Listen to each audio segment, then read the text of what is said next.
Dicen que la vida no te pide permiso antes de lanzarte una bola curva, pero esa tarde, de pie con las manos empapadas en el fregadero del coche de Grayson, no estaba listo para una. Estaba quitando el óxido de un cubo de acero cuando oí pasos detrás de mí, fuertes, mesurados, caros. Me giré, todavía con la lana de acero en la mano, y lo vi. Elliot Grayson, mi jefe, dueño del restaurante más prestigioso de Nueva Orleans. Rara vez lo veía, siempre sereno. Llevaba más de un año trabajando allí y apenas habíamos intercambiado 12 palabras, pero ahora estaba apoyado en el marco de la puerta, con los brazos cruzados como si tuviera todo el tiempo del mundo. 3 meses de salario, dijo con naturalidad, libre de impuestos. Parpadeé sin saber si lo había oído mal. Lo siento, señor. ¿Qué me pide exactamente que haga? Sonrió con una sonrisa breve, deliberada y legible. Te llamas Caroline, ¿verdad? Caroline Bennett, asentí lentamente. Bueno, entonces, Caroline Bennett, me gustaría presentarte como mi prometida solo por una noche. La voluntad de acero se me cayó de las manos al cubo. Lo siento. ¿Qué? Te triplicaré el sueldo mensual y te trataré como a la realeza, de pies a cabeza. El corazón me latía con fuerza. ¿Quieres que me haga pasar por tu prometido? Asintió de nuevo, tan tranquilo como siempre. Es para una boda, la de un amigo, ha olvidado de dónde viene. Un pequeño recordatorio podría venirle bien. Solté una risa nerviosa. ¿Y crees que soy la mujer indicada para el trabajo? De hecho, sí. Hizo una pausa y añadió con una sonrisa burlona. Eres la única que dijo que sí. Lo miré atónita. Espera, esto no es broma, negó con la cabeza. No es broma. Necesito a alguien que no sea de su mundo, alguien que lo haga reflexionar. Limpio sus pisos, señor Grayson, susurré. Ni siquiera tengo un vestido. Te sorprenderías, dijo en voz baja. Hay más en ti de lo que crees. Quise decir que no. Debí haberlo hecho, pero algo me atrajo como un susurro en los huesos. Quizás fue la forma en que lo dijo, o quizás fue el destello de algo familiar enterrado en lo más profundo de mí, algo que no había tocado en años. Había pasado 10 años preguntándome quién era realmente.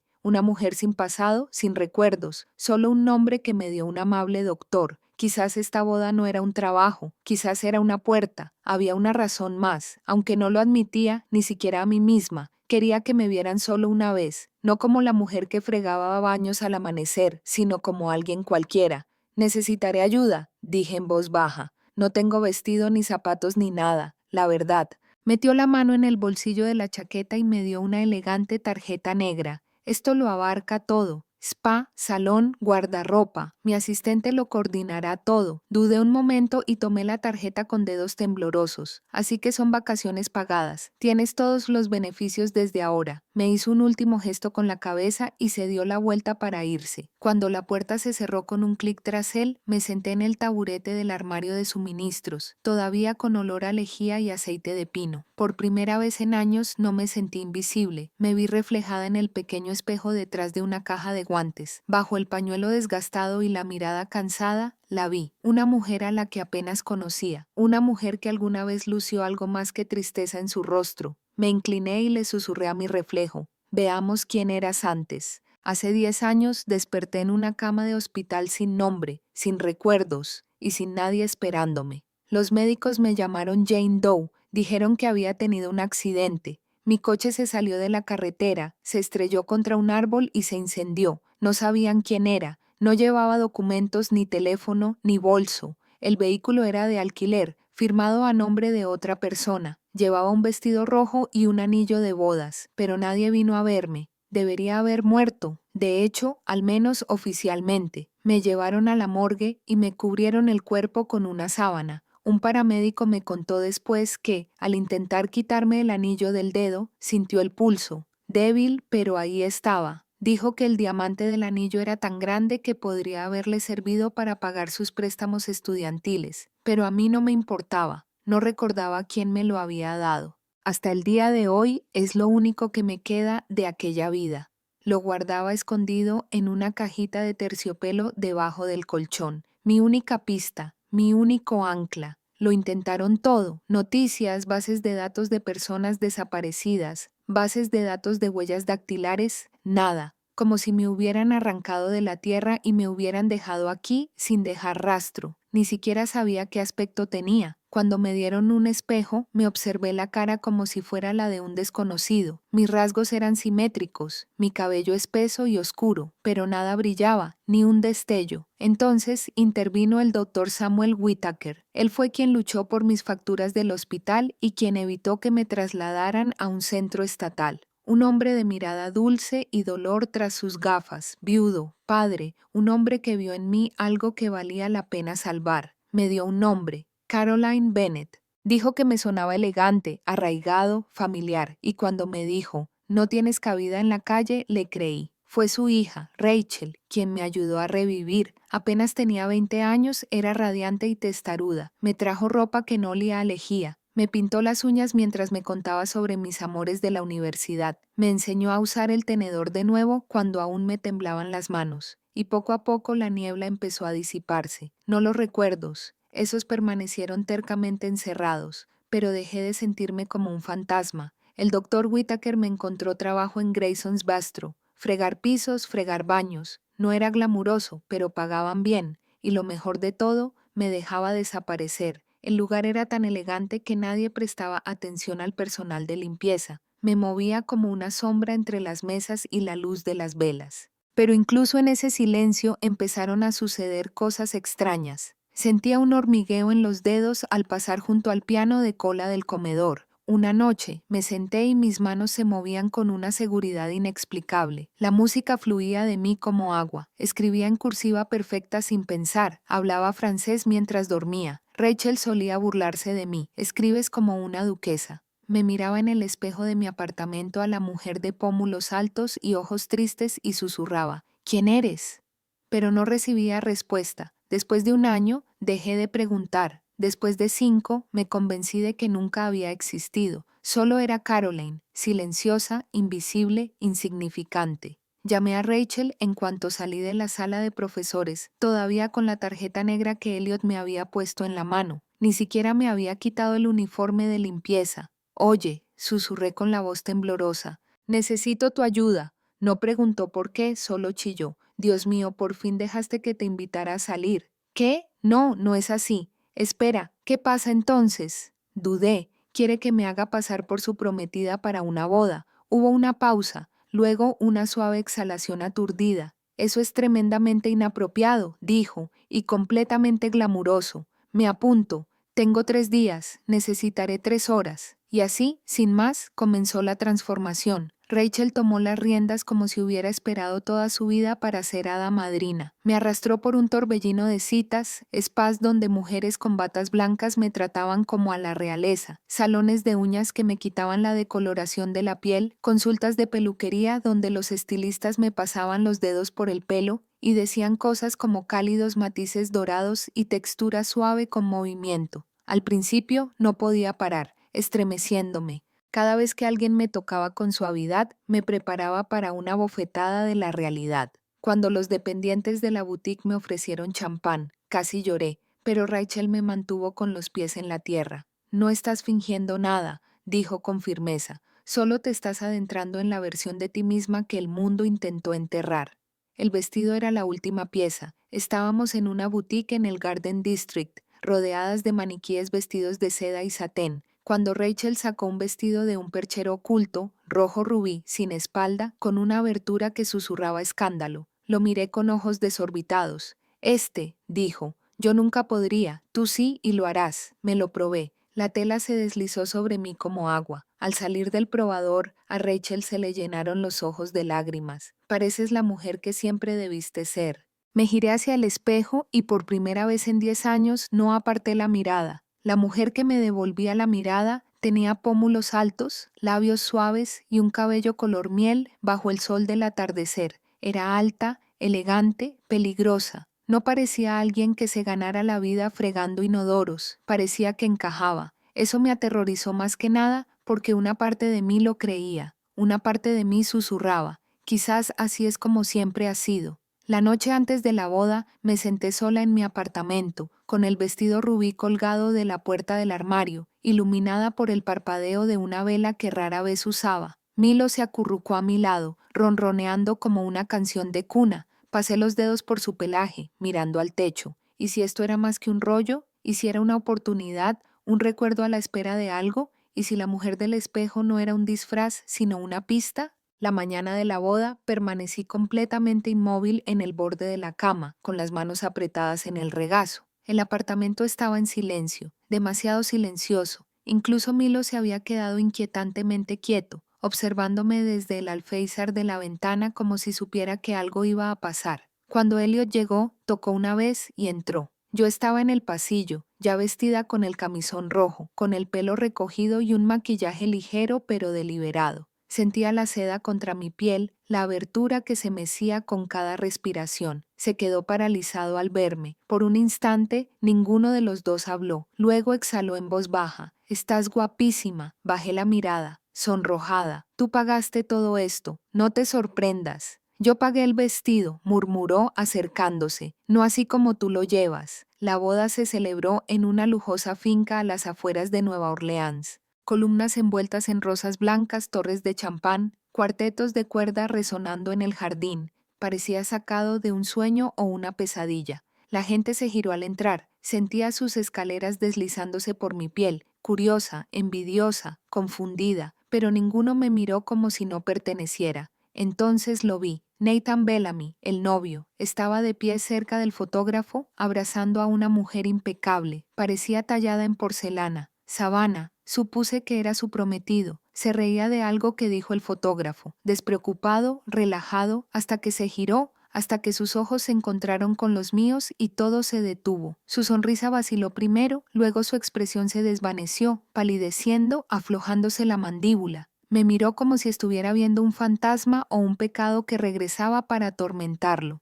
Yo también lo sentí, una chispa en lo profundo de mis costillas, ni un recuerdo. Todavía no, pero algo más antiguo, reconocimiento. Elliot me puso una mano en la espalda. Nathan, Savannah, esta es mi prometida, Caroline. Savannah ladeó la cabeza con expresión de confusión. Nathan no habló, solo me miró fijamente. Extendí la mano, tranquilo por fuera, temblando por dentro. Encantado de conocerte. Me tomó la mano, dudó un momento, luego rozó mis nudillos con los labios como si hubiera olvidado cómo funcionaba. Le temblaban los dedos. Elliot arqueó una ceja. «¿Estás bien, tío? Pareces haber visto un fantasma». Nathan rió entre dientes. «Sí, una noche larga, eso es todo». Savannah entrecerró los ojos. «Estamos en medio de una sesión de fotos», dijo secamente y giró sobre sus talones, arrastrando a Nathan del codo, pero él seguía mirándome por encima del hombro. La multitud reanudó su murmullo. La música subió de volumen. Las copas chocaron, pero el aire había cambiado como si una baja presión se hubiera instalado entre los árboles. Elliot se inclinó y susurró. «Bueno, eso salió mejor de lo que esperaba». Forcé una sonrisa. «¿De verdad?» Sonrió. Parecía como si viera su pasado resurgir de la tierra. Nos abrimos paso entre los invitados. Sonreí cuando era necesario, bebí champán, interpreté mi papel. Para todos los demás, yo era un misterio y una compostura, pero por dentro el pulso me latía con fuerza porque Nathan me había mirado como un hombre que había enterrado algo que jamás esperaba volver a ver, y ahora lo miraba fijamente con tacones y seda roja. Llegué a casa justo después de medianoche. El pasillo estaba en penumbra. Mis tacones resonaron contra el suelo al abrir la puerta. Milo solía saludarme, con la cola enroscada en mis tobillos, maullando como si hubiera estado ausente durante un año. Pero esta noche, nada. El apartamento estaba demasiado silencioso. El aire era denso, como si hubiera estado conteniendo la respiración. «Milo», llamé en voz baja, entrando. «Soy solo yo.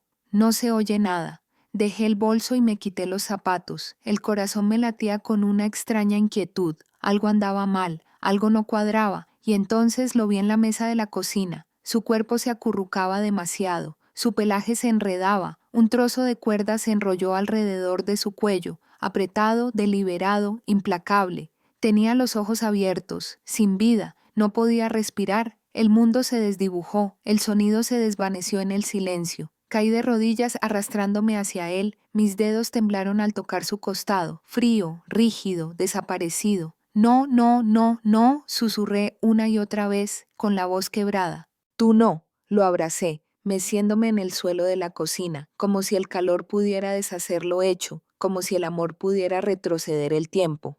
Las lágrimas empapaban su pelaje, respiraba entrecortadamente. Me dolía el pecho por la presión del dolor que me golpeaba como un puño. Entonces noté algo más, el colchón roto. Mi mano voló bajo él, buscando frenéticamente.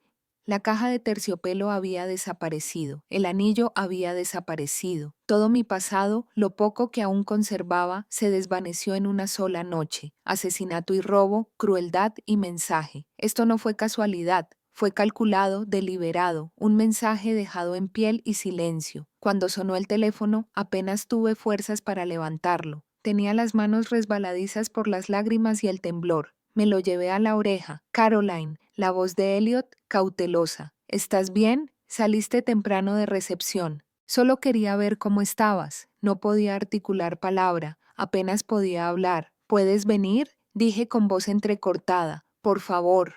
No preguntó por qué.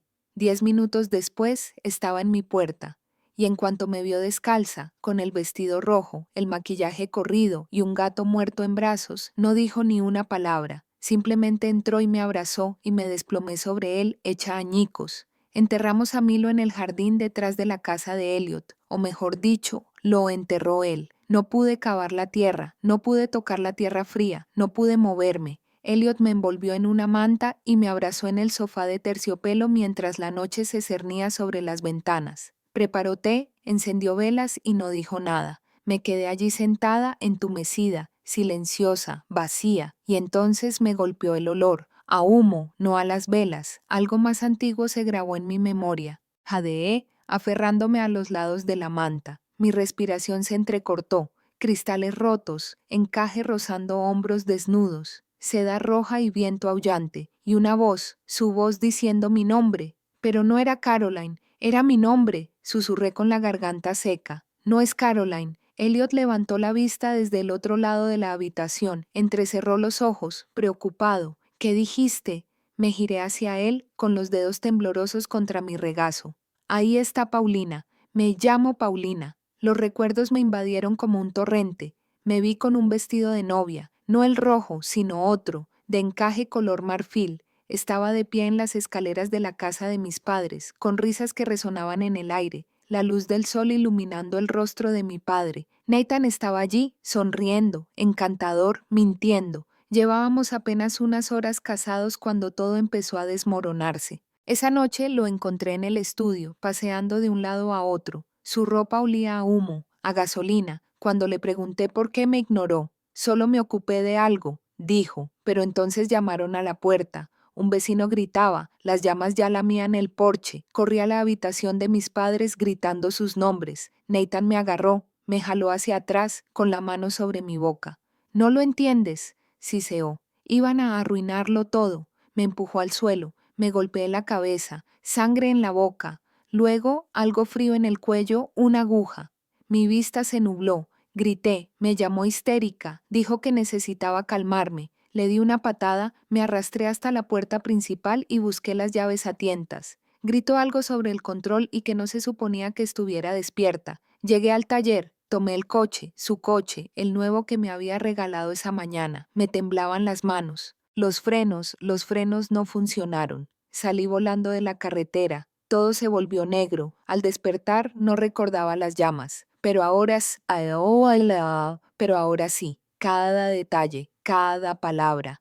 Elliot se había acercado, arrodillándose frente a mí, con la mano en mi mejilla. Paulina, dijo con dulzura, te creo. Las lágrimas me corrieron por la cara. Él las mató, mis padres. Él también intentó matarme. Vamos a arreglar esto. Sueno como si estuviera loco. Suenas como alguien que sobrevivió. Me derrumbé entonces, no por el dolor, sino por el peso de que me creyeran. Por primera vez en 10 años no era invisible, no estaba loco. Me vieron. Elliot no volvió a hablar. Él simplemente se sentó allí, con las manos aún sobre mi rostro, sus ojos fijos en los míos como un ancla, sujetándome con firmeza. Afuera, el viento arreció. Por dentro, algo en mí se tranquilizó por primera vez desde el incendio. No era Jane Doe, no era Caroline, era Paulina Caldwell e iba a recuperar mi vida. A la mañana siguiente me desperté con el olor a café tostado oscuro y el suave murmullo de la voz de Elliot en la habitación contigua.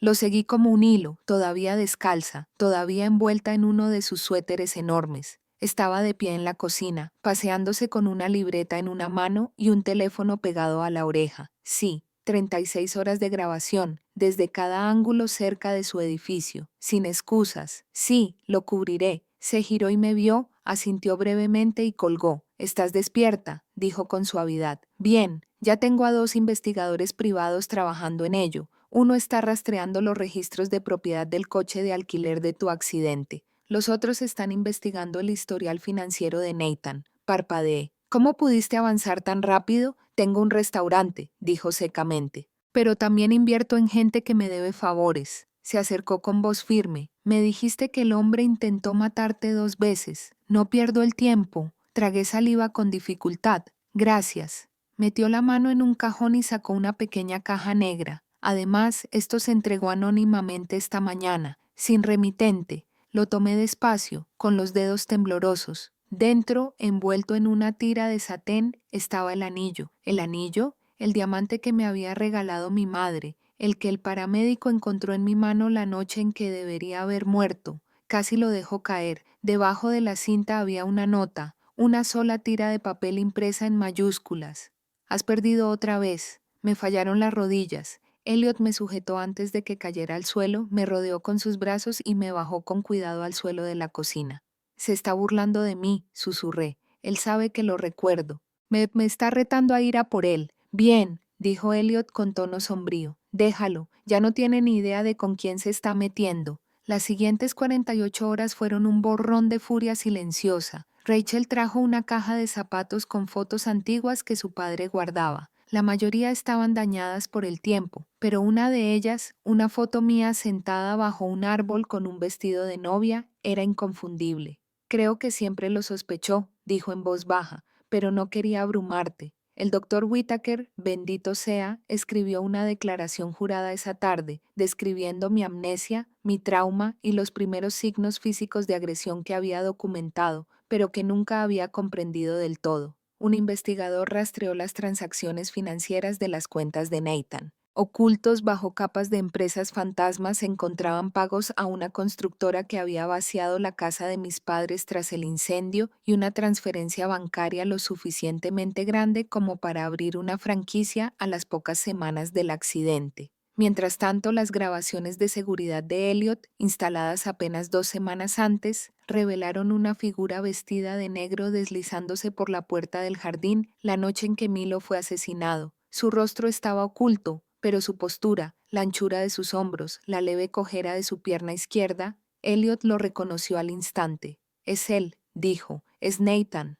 Ese momento lo selló todo. Teníamos la memoria, teníamos pruebas. Teníamos el motivo, solo necesitábamos un tribunal, y por primera vez en años no huía del pasado, entraba directo a él con fuego en la sangre y testigos a mi lado. El tribunal estaba más frío de lo que esperaba, suelos de mármol, techos altos, bancos de roble pulido, el tipo de lugar construido para que la gente se sienta pequeña, pero yo ya no me sentía pequeña. Entré con un traje azul marino que Rachel me ayudó a elegir, modesto, elegante, inquebrantable. Elliot se sentó justo detrás de mí, el doctor Whittaker al otro lado, Rachel en primera fila. Podía sentir el calor de su apoyo sin necesidad de girarme, y Nathan ya estaba sentado en la mesa de la defensa, con traje sastre y gemelos de oro. Llevaba el pelo engominado hacia atrás como si nada en su mundo hubiera salido mal, pero cuando subió al estrado, parpadeó solo una vez. La fiscalía lo expuso todo primero: el incendio, el accidente sin explicación, la documentación falsificada, las transacciones financieras, el allanamiento a mi apartamento, el informe veterinario sobre Milo, la caja de terciopelo, el anillo, las grabaciones. El jurado escuchó en silencio mientras cada hilo se conectaba con el siguiente hasta que toda la red apuntaba en una dirección. Entonces fue mi turno. En el momento en que presté juramento y me senté tras el micrófono, el mundo se redujo. Miré directamente a Nathan. Lo conocía. Empecé, con voz tranquila pero clara, no solo como un conocido, no solo como el hombre que ven con ese traje. Era mi esposo. Se oyeron exclamaciones de asombro en la galería. Nathan no se inmutó, pero se le pusieron las orejas. Continué. Nos casamos hace 10 años. La boda fue preciosa, pequeña e íntima. Mis padres la celebraron en nuestra casa. Mis manos se apretaron contra el borde de madera del estrado. Esa noche desapareció durante 1 hora. Cuando regresó olía a humo. Le pregunté, mintió. Momentos después la casa se incendió. Me detuve, tragué saliva. Mis padres murieron en ese incendio. Nathan me dijo que estaba histérica. Me inyectó algo, me encerró en una habitación. Escapé, tomé su coche. Habían manipulado los frenos. Choqué. Me declararon muerta. Miré al jurado, pero no lo estaba. Les conté todo sobre el hospital, la amnesia, los años como Caroline, el trabajo, el anillo, el gato, todo. Me encontró de nuevo, dije, y cuando se dio cuenta de que quizá lo recordara, me envió un mensaje. Tomé la nota. Perdiste otra vez. Mató a Milo. Entró en mi apartamento. Se llevó el anillo, el último fragmento de mi identidad, y lo usó para burlarse de mí. Me tembló la voz, pero la mantuve firme. No soy un fantasma, no soy una sombra. Soy Paulina Caldwell, y ya no me esconderé más. La defensa apenas lo intentó. No tenían coartada, ni reputación de las pruebas, ni teoría alternativa. Nathan no testificó. Ni siquiera me volvió a mirar. Se quedó allí sentado, impasible, como si se tratara de una negociación de sala de juntas, no de un ajuste de cuentas. Pero cuando llegó el veredicto, su máscara se quebró. Culpable de todos los cargos: intento de asesinato, incendio provocado, fraude, robo de identidad, homicidio involuntario. La jueza no dudó. 35 años, dijo, sin posibilidad de libertad condicional. Cayó la gavilla. No aplaudí, no lloré. Respiré. Por primera vez en 1 década exhalé sin miedo. Elliot se levantó y me tomó de la mano. Lo lograste, susurró. Negué con la cabeza lentamente. Lo logramos. Mientras salíamos al sol, los periodistas gritaban, los flashes de las cámaras. El nombre de Nathan acaparó titulares. ¿Pero el mío? El mío por fin se pronunció en voz alta. Paulina Caldwell, sobreviviente, sincera y ya no callada. La gente habla del cierre como si fuera una puerta que se cierra con llave, pero no lo es. Es más como una ventana que finalmente se abre tras años de asfixia en el aire viciado. Así me sentí al cruzar las puertas de hierro del cementerio de San Agustín, con un ramo de lilas blancas y flores silvestres en la mano. No había estado allí desde el funeral. En realidad, no había estado aquí, ni como Paulina ni como su hija. Las lápidas eran sencillas, elegantes, tal como ellos lo habrían deseado. Joseph y Amelia Caldwell, queridos padres, se amaban profundamente, se extrañaban infinitamente. Alguien los había estado cuidando. El césped estaba podado, la lápida limpia. Un pequeño frasco de margaritas frescas reposaba junto al mío. Permanecí allí en silencio un largo rato, dejando que el viento me rozara la cara, dejando que los nombres calaran en mí, no como una tragedia, sino como una verdad. Me arrodillé lentamente, coloqué las flores entre las dos tumbas y comencé a hablar de todo: el incendio, la traición, los años que perdí, los años que sobreviví, Rachel, Dr. Whittaker, Milo, Elliot. Les dije que ya estaba a salvo, que recordaba, que por fin recordaba quién era yo y quiénes eran ellos. Lo siento, susurré, por dejarlos atrás, por no haber venido antes, pero aquí estoy, y prometo que no dejaré que lo que pasó me alcance nunca más. Una ráfaga de viento se movía entre los árboles, suave y constante, y por primera vez desde que desperté sin nombre en aquella habitación de hospital, sentí que volvía a pertenecer a alguien, a algo, a ellos, a mí mismo. 1 semana después de la sentencia, entré en la secretaría con una sola hoja de papel y un corazón más firme que en años. Ya era oficial. Paulina Caldwell, mi verdadero nombre, el nombre que me habían robado, desmantelado y enterrado bajo cenizas y silencio. Firmé el documento y salí al sol de Nueva Orleans. El peso que llevaba sobre los hombros finalmente comenzaba a aliviarse. Por primera vez, no sobrevivía bajo el nombre de otra persona. No me escondía a plena vista, no desaparecía, me transformaba. Elliot me recibió fuera del edificio con 2 cafés helados y una sonrisa torcida. ¿Qué se siente?, preguntó. Raro, dije, pero bien. No preguntó más, simplemente me ofreció el brazo y lo acepté. Esa tarde me mudé a su casa, no como una invitada, ni como un favor, sino como alguien que pertenecía allí. Las paredes ya no resonaban, el aire no parecía prestado. Desempaqué lentamente, doblando camisetas viejas junto a la ropa nueva que Rachel me ayudó a elegir. El vestido rubí se quedó en su funda, con la cremallera cerrada, colgado al fondo del armario. No estaba segura de cuándo lo volvería a usar, pero ya no le tenía miedo. El personal del restaurante me recibió con los ojos muy abiertos y sonrisas cautelosas. Algunos ni siquiera sabían que me había ido, otros susurraban, reconstruyendo rumores. No me importaba, que se lo preguntaran, no me quedaba nada que ocultar. La mañana de mi cumpleaños, mi verdadero cumpleaños, no el del papeleo del hospital. Me desperté con un suave maullido y un suave codazo en la mejilla. Abrí los ojos y encontré a un gatito pelirrojo acurrucado a mi lado, con los ojos muy abiertos y ronroneando como si siempre hubiera estado allí. Parpadeé, riendo con el nudo en la garganta. ¿Qué? Elliot estaba en la puerta con una cajita con un lazo azul. Te eligió, dijo, pero pensé que quizá le gustaría llamarte Milo. Lo cogí en brazos apretando la cara contra su pelaje, cálido, respirando, nuevo.